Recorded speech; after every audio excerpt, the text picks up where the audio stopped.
wrote I wrote sizable sections on lots of artists that I just cut. Like there were lots of people that I wanted to cover, lots of things that I wanted to cover.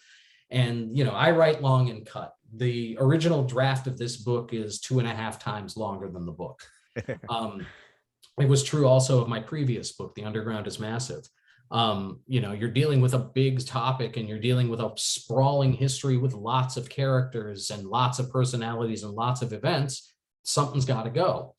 And so I can tell you what I cut. There were loads of things. I had a section on Janet Jackson eloping with James DeBarge. I had to cut all of the DeBarge stuff. I had to cut all the Janet stuff. It's important historically because it's what leads to control in her big solo career, but it just didn't fit.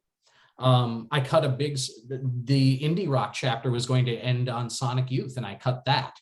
I cut a section on the Go-Betweens from the British invasion chapter that didn't, again, too small, didn't really fit, not enough. The chapter on Island Records, which is a favorite chapter of mine as well.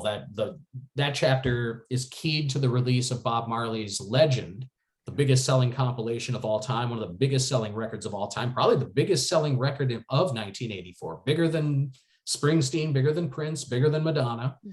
And I'm a big African music fan. I'm a big fan, particularly of Congolese soukous or rumba, just some of my favorite music.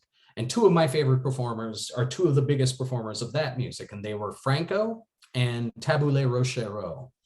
And the two of them made a pair of albums together. They were the great rivals of that period, of that era and that style.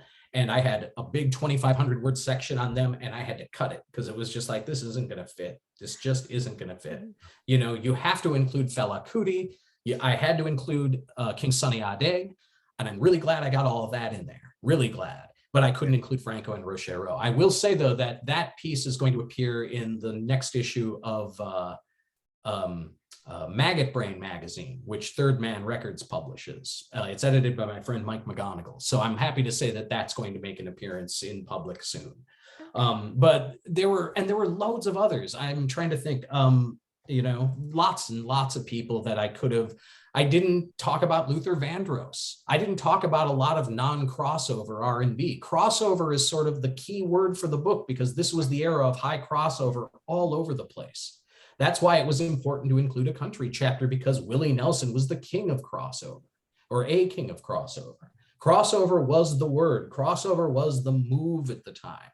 People were into the idea of, going pop and crossing audiences and mixing things up in a way that circumvented the increasing polarization, both of pop music and of America under Reagan. So it behooved me to concentrate on those figures, even though I had lots of great stuff about some of that. Here's a thing that I had to leave out that I think you'll find interesting. I had to leave out a lot of stuff about how soundtracks worked. For example, one reason that soundtracks sold so well in the 80s is because of the rise of shopping malls. Movie theaters and stores were now 50 feet from one another. So much like you would buy a magazine in the aisle or a piece of candy in the aisle, in the checkout aisle, because it's right there and it's an impulse purchase, people would leave the movie theater and go buy the soundtrack. And there was also this amazing thing that I found in an issue of Variety where Jerry Bruckheimer and Don Simpson are talking about how they have perfected the formula of soundtrack making. They are the pair behind Flashdance, and I don't think Footloose was theirs, but they're doing all of these big blockbuster movies with huge soundtracks. Beverly Hills Cop. Beverly Hills Cop, yes. And they're talking in this piece in early '85 about the piece is keyed to the success of the Beverly Hills Cop soundtrack and the Miami Vice soundtrack.